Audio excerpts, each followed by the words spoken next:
दोस्तों, क्या आपने कभी सोचा है कि दुनिया की सबसे ठंडी जगह पर लोग जिंदगी कैसे गुजारते हैं, जहां पर अगर आपने अपनी गाड़ी एक बार बंद कर दी तो फिर आप इसे अगले साल ही स्टार्ट कर पाएंगे। जी हाँ दोस्तों, जहां पे सनराइज होता है तो सिर्फ 3 से 4 घंटे के लिए, और कई बार तो वो भी नहीं। और इसी वक्त में आपको अपने सारे काम निपटाने होते हैं। और अगर कोई इंसान बिना किसी विंटर केयर के बाहर निकलता है तो 20 से 25 मिनट तक उसकी मौत भी हो सकती है। नाज़रीन, क्या आपने सोचा है कि आजकल मौसम जितना सर्द है उस हिसाब से जिंदगी गुजारना काफी मुश्किल हो चुका है। जैसा कि आप जानते हैं कि यहाँ टेम्परेचर 10 डिग्री सेल्सियस के आसपास है, और अगर वहाँ के टेम्परेचर की बात की जाए तो वो -70 डिग्री सेल्सियस के आसपास होता है। लेकिन इसके बावजूद भी वो लोग कैसे सरवाइव कर पाते हैं। और इसके अलावा और भी बहुत सारे एक्सपेरिमेंट्स जो दुनिया के सबसे ठंडे शहर में देखने को मिले, तो आइए उनके बारे में डिटेल से बात करते हैं इस वीडियो में। एग्जिस्टिंग यूनिवर्स के चैनल पे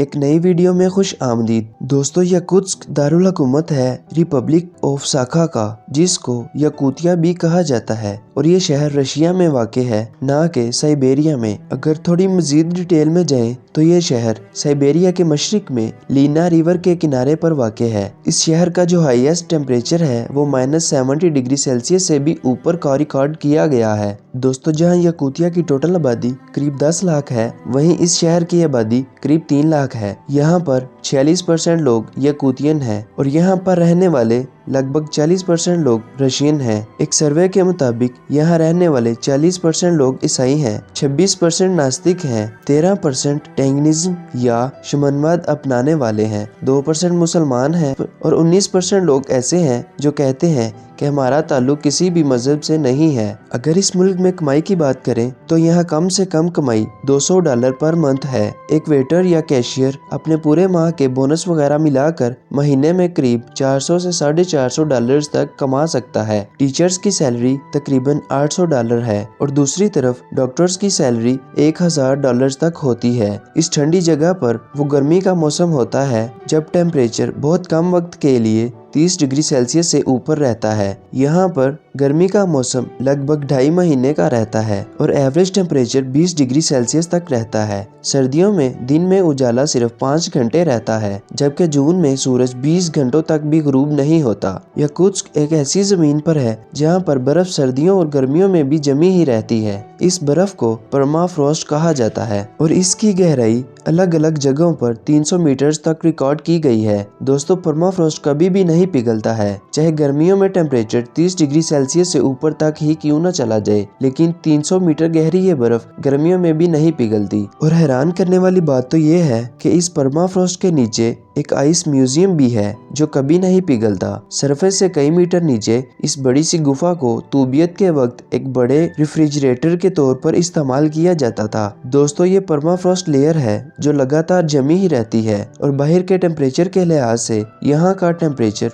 बहुत कम है। पीने के पानी का बंदोबस्त करने के लिए ये लोग एक बहुत ही अजीब तरीके का इस्तेमाल करते हैं। चूँकि ये लोग इतनी गहरी बर्फ में कुआं तो खोद नहीं सकते, तो ये बाहर नदी से बर्फ के ब्लॉक घर लाकर बाल्टी में डाल देते हैं, और फिर उस पर गर्म पानी डालते हैं, और फिर इस तरीके से वो बर्फ पिघलती है और इन लोगों को पीने का पानी मुयस्सर होता है। यहाँ पर इस जमी हुई बर्फ पर काश्तकारी मुमकिन नहीं है। यहाँ पर अंदाजन 1% जमीन ही ऐसी है जो काश्तकारी के लिए मखसूस है, और उसको भी सिर्फ गर्मियों में ही इस्तेमाल किया जा सकता है। यहाँ पर फल और सब्जियाँ बहुत महंगे हैं क्योंकि इन्हें दूसरे ममालिक से इंपोर्ट करना पड़ता है। दोस्तों, यहाँ पर हर एरिया में burning of natural gas stations बनाए गए हैं। आप जो पाइप्स अपनी स्क्रीन पर देख रहे हैं, इन्हीं के जरिए घरों और कारखानों में गैस भेजी जाती है, और इन्हें जमीन से ऊपर इसलिए बनाया गया है क्योंकि अंडरग्राउंड पूरी तरह से जमा हुआ है। सड़कों पर जो स्टेचूज बने हैं, इन्हें बर्फ से बनाया गया है क्योंकि ये कभी पिघलती ही नहीं है। आप इस शहर में पैदल नहीं चल सकते, लेकिन फिर भी अगर आप पैदल चलने पर बाजिद हैं तो जो सफर आप 20 मिनट में कर सकते थे, वही सफर करने में आपको 1 घंटे का वक्त लगेगा। इसलिए आपको यहाँ टैक्सी का सहारा जरूर लेना चाहिए और ये ट्रांसपोर्ट काफी सस्ती भी है। याकुत्स्क में रहने वाले कुछ आम जानवरों में से एक जानवर घोड़ा भी है, लेकिन ये घोड़े आम घोड़ों से काफी अलग हैं। फिजिकली ये छोटे होते हैं और इनकी फर बहुत मोटी होती है। ये जंगली हैं और पूरी सर्दियाँ अपनी जिंदगी आसानी से गुजार सकते हैं, जबकि ये अपने पैरों से जमी हुई बर्फ को तोड़कर पानी भी पी सकते हैं। याकुतिया में करीब 7 लाख नदियां हैं और 8 लाख तालाब। याकुतिया का टोटल एरिया रशिया का तकरीबन 1/5 और अमेरिका का 1/3 है। हर साल मुल्क से करीब 2000 विजिटर्स याकुत्स्क आते हैं। वो ज्यादातर यहाँ घूमने नहीं बल्कि बिजनेस के सिलसिले में आते हैं। याकुतिया को रशिया का खजाना कहा जाता है। नेचुरल रिसोर्सेज के मामले में ये दुनिया के अमीर मुल्कों में से एक है। यहाँ पर गोल्ड, सिल्वर, डायमंड और कॉपर जैसे नेचुरल रिसोर्सेज निकाले जाते हैं और पूरी दुनिया के डायमंड रिजर्व्स का 20% और पीरियोडिक टेबल के सभी एलिमेंट्स भी इसी लैंड पर पाए जाते हैं। इसी के साथ रशिया की 40% गोल्ड माइंस भी याकुतिया में ही वाक़ है। नाज़रीन, आज की वीडियो में बस इतना ही। उम्मीद करता हूँ आपको ये वीडियो अच्छी लगी होगी। अगर वीडियो अच्छी लगी तो लाइक, शेयर एंड कमेंट जरूर कीजिए। मिलते हैं अगली वीडियो में। एग्जिस्टिंग यूनिवर्स देखते रहिए।